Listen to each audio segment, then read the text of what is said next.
Hey guys, this is Nick and welcome to my Linux experiment.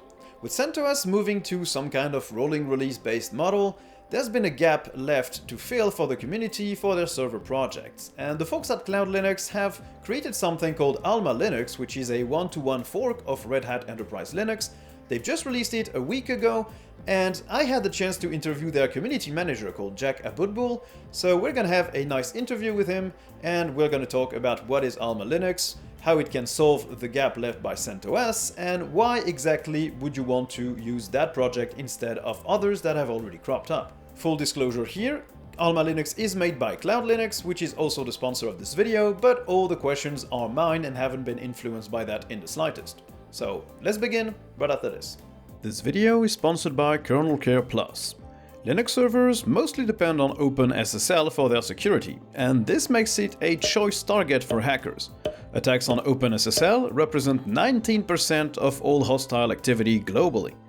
To keep your server safe, you need to ensure that all libraries are correctly patched for all the recent vulnerabilities. But you can't just reboot these servers every time there's an update to OpenSSL or glibc. That's where Kernel Care Plus comes in. It detects all vulnerable shared libraries in memory and automatically applies live security updates to them without requiring service restarts or server reboots. Installing Kernel Care Plus is very easy, and you can deploy it to multiple servers at a time on all major Linux distributions. It will then check for new updates every 4 hours. Once installed, the software can either talk to a Kernel Care Plus patch server, or you can host your own on premises. Learn more and try Kernel Care Plus for 30 days on all your servers by clicking the link in the description below. So, hi Jack, can you tell me exactly who you are at CloudLinux and for the Alma Linux project, and what you're doing exactly for this project? Yeah, hey Nick, how are you? Nice to talk to you today. I'm Jack Aboutboul. I'm the Alma Linux community manager. I coordinate all the community efforts around the project, mostly, managing communications between everyone involved on the project on the Alma Linux side and within the community, coordinating stuff like this, interviews with you, and just, making sure that everyone's needs are kind of being taken care of, that everyone's voices are being heard, and every person's requests or concerns are being addressed. Okay, nice. So let's start with the basic question. What exactly is Alma Linux? Because we've heard a lot. You had a big launch, I think it was a week ago. You had a big launch with the live stream where you explained a lot of stuff. But for people who didn't get the time to watch this or who haven't heard about Alma Linux yet, what exactly is that project? Absolutely. So Alma Linux is an enterprise Linux distribution. We're basically picking up where CentOS left off. Decided to move to a downstream model from Red Hat Enterprise Linux, and so we're basically picking up the pieces there, and people were expecting that to be supported for a long time, which obviously Red Hat announced the end of the support lifecycle for. So we're basically picking up there and giving people a stable one-to-one binary compatible Red Hat Enterprise Linux rebuild, basically, that they can run for many years to come, and that they can, have their workloads running on for many years to come without having to worry about any of those issues. Okay, nice. So the thing is, what will CentOS Stream, which is like kind of the replacement that Red Hat announced for CentOS, will it really be unsuitable for servers? Is there a need to replace what they are proposing with CentOS Stream? Right, so it's not really that it's unsuitable for servers. It's really like basically a new paradigm or a new model where it becomes more like Fedora in a sense. So where before, you would have basically the development of stuff happen in Fedora and then move to, Red Hat Enterprise Linux from there at a certain point. And then CentOS was basically built upon Red Hat Enterprise Linux. Now the order kind of shifted. So you're going like Fedora, CentOS Stream, and then Red Hat Enterprise Linux. So it's basically what it becomes is CentOS Stream is more prone to change than what CentOS used to be. And I guess, for people running production workloads, that can cause issues because, of course, you depend on your base platform to be there and to be kind of, the one part of the stack that doesn't really change. And then you're building upon that. So CentOS Stream changes that a little bit where, it's going to be changing more rapidly. There's going to be more development going on there in the base platform, which some people just, might not be very comfortable with. Of course. So Alma Linux is a project of CloudLinux, but CloudLinux already has another server OS, which is CloudLinux OS. So what are the differences between Alma Linux and CloudLinux OS? Yeah, so first, let me just clarify that. So Alma Linux does not belong to CloudLinux. Alma Linux is, we spun it off into a separate foundation. So we're a nonprofit foundation, here in the U.S. Amazing. And it's basically its own entity, its own governance, everything separate from CloudLinux. Now, CloudLinux does offer CloudLinux OS and CloudLinux OS Plus. And basically what that is another form of an enterprise Linux distribution that's bundled with some other features that are targeted to certain verticals, mostly in like the hosting space, an application space. And that's and Cloud Linux provides like a full line of support for that and services around that and all types of ancillary stuff around that distribution. So Cloud Linux OS, Cloud Linux OS Plus is a product of Cloud Linux, and Alma Linux is not a product. Alma Linux is a project, part of the Alma Linux OS Foundation. Okay, great. So yeah, it's a separate spin-off. It's not corporate managed in a sense. Correct, exactly. Okay. Yes. So there are also other projects that have been popping up since CentOS has announced that they would move to the CentOS stream. One of them is RHEL Linux. What makes Alma Linux different from these other projects? Yes, so there are a few projects that sprung up to try to do the same thing that we're doing. I think, all of us kind of have the same aim in mind. We want to provide basically a platform for people to be able to run their stuff on and to innovate on, for the long-term future with stability, with security in mind. The thing that makes us different is that we have, combined between everybody on the team, I guess, multiple like man-decades of experience just doing this sort of rebuild.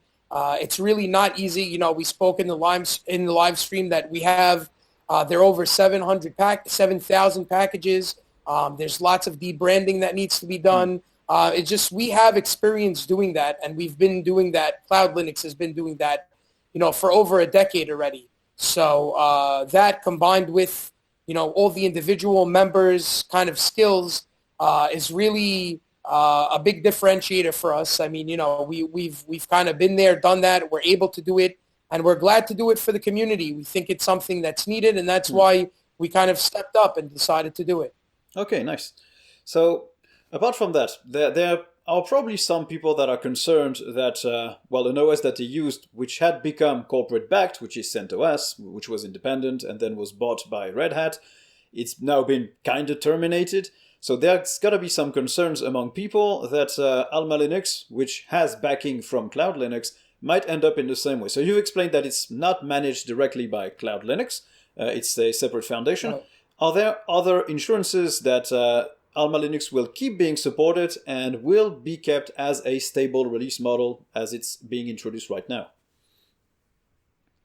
Right, absolutely. So number one, I'll say that was one of the big factors behind creating a separate foundation for the OS. I think that, we tried to learn from the mistakes of the past. And one of the mistakes was that, at all the time there was like a corporate entity that was basically running the show. And we wanted to make sure here that everything is owned, all the intellectual property, all of that stuff is owned by the foundation. So if tomorrow, Cloud Linux decides, well, we're not doing this anymore, anyone can really pick it up and run with it. And we're doing the most to make sure that that's transparent, A to Z, all the work that we're doing. Everything is open. Everything's available. We're working on opening the build system up to everyone. So that was really like one of our major concerns. And, of course, we're coming at this from the point of doing what's best for the community. And we think that that's definitely best for the community. And then other than that, CloudLinux is planning on offering, number one, we've promised $1 million a year to the foundation. CloudLinux has promised $1 million a year to the foundation. So that's, going to keep development going, hopefully, for a very long time. We've also promised that this won't be end of life until at least 2029. Okay. And on top of that, CloudLinux does plan to offer some sort of enterprise support services around the OS as well. So the combination of all those elements is kind of what we can basically put out there for everyone to show that, this is something that we've put serious effort to. There's serious money behind it. There's been serious thought into how it's going to be run and governed, and we don't plan on it going away tomorrow. Certainly not from our end, but if, let's say, the people in the community wanted us out tomorrow for some reason, which I hope they don't, but, sure. It's something that's, it's there, it's free, it's public, it's open to everyone, and whoever wants to can really come in and take over and run with it. It's not exclusive to everybody, like we mentioned a few times on the live stream and in other places. This is like by the people, for the people. Okay, nice. Well, those are nice guarantees. You have put a process in place to easily switch from CentOS to Alma Linux. It seems super simple when you read about it on the website. How exactly does it work? Is it just migrating the repositories, or is there something else? Yeah, that's basically it. I mean, the script is obviously open source, so you can take a look at the script and see what it's doing. But yeah, exactly what you mentioned. It's just basically switching over some of the repositories, changing some of the accompanying branding to make sure that we switch that over correctly. And basically pointing you to a new place. Okay, so Alma Linux is truly and completely a one-to-one replacement for CentOS or for Red Hat. Actually, it's a one-to-one fork. There, apart from the branding, there's literally nothing really different from both OSs. You didn't add or tweak or change things. You just remade the same base. You rebuilt the same base without the branding elements. Yeah, absolutely. The good and the bad of it, I will say. We do obviously work with upstream. We've had a couple of the, actually one of the CentOS board members came out and supported us right away after we launched stable. And other CentOS board members and community members have been very supportive. And we're obviously working upstream with them to submit anything that our community might catch that might need fixing, and we're trying to, work through this as a community process, the same that you would any other open source project. You've launched a project a week ago. You already had involvement from the previous team, the team that was running or actually handling CentOS before. Yeah, absolutely. Okay, nice. I think, a few of them were, the CentOS project leader was on the live stream. Obviously, it's important news for him, so I can understand why he was there, but that was also a very nice show of support. And, they've definitely been friendly. We've been working on getting the secure boot bits worked out, and obviously that requires Red Hat's help as well. And they've been very forthcoming. They've been very nice. And, everyone is just, working together. I think everyone realizes that the announcement kind of left a vacuum to fill. Yeah, absolutely. And that everyone wants to make sure that that vacuum is filled the best and most proper way possible. They've been tremendously helpful throughout all of this. Yeah, that's cool that even Red Hat is involved a little bit, or at least lending a hand when it's needed. It's pretty cool. Yeah, and I think, I think part of that comes from seeing how far we've gotten and how much we were able to do, that they see that, we're talking that, like, this is a legitimate effort, and this is, there's really stuff going on here, and there's a lot of experience behind it. There's a dedicated team behind it. And I think, once you see those things in place, I think it gives them sort of, reassurance and a lot of confidence in what we've done and what we're trying to do, to the point where, they're not afraid to come to our assistance, and they're not afraid to work with us when we need it. Yeah. Yeah, that's pretty cool. Well, I guess you have proven that you have like the expertise, you have the monetary backing, and you've been able to put that together in a kind of a very short time, because the announcement for CentOS has been made, like maybe 3 months ago, something like that. Yeah, it was it's been super 4 quick. months. Super quick for a first official launch. Now, how is the community exactly going to be involved in the decision-making process over on Alma Linux? Yes, so number one, we have our governing board. The governing board is made up of, the team at CloudLinux, a couple of independent members, I will say. We've engaged Simon Phipps, who he used to formerly run the open source initiative as well. He's a very well-known community. We invited him in. We wanted to give him, a neutral seat at the table to represent everyone's interests.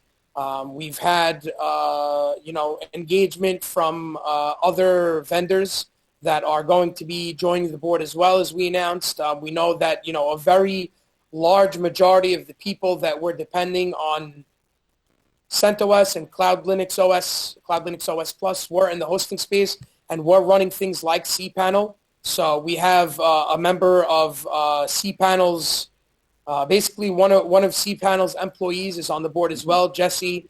He's their director of support services. He basically works day in, day out with customers, with people in the community.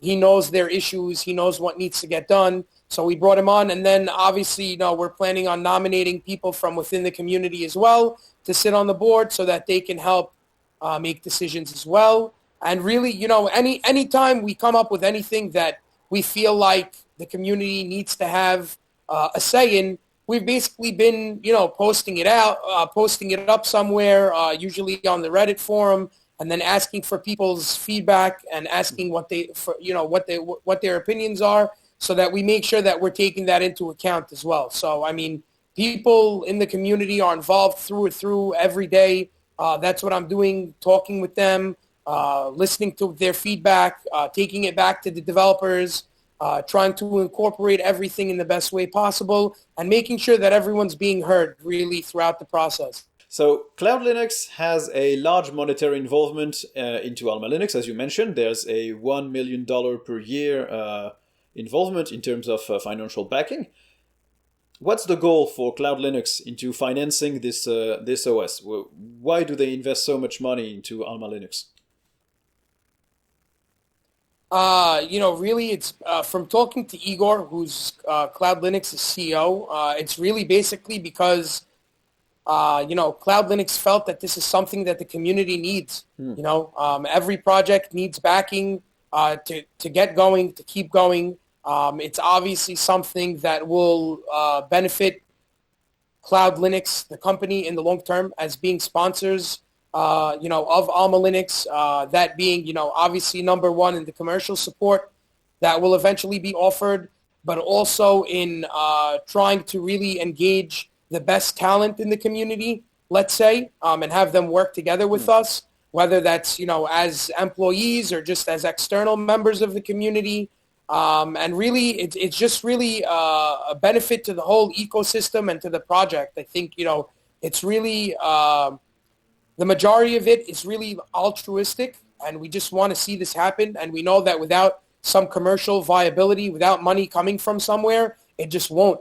So that was really the big impetus behind such a large investment. Okay, that's pretty clear.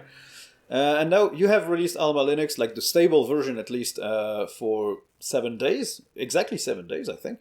Do you have any numbers to share about the number of downloads, the adoption, like the reception, how many people watched the live stream, how many people downloaded the first stable version yet?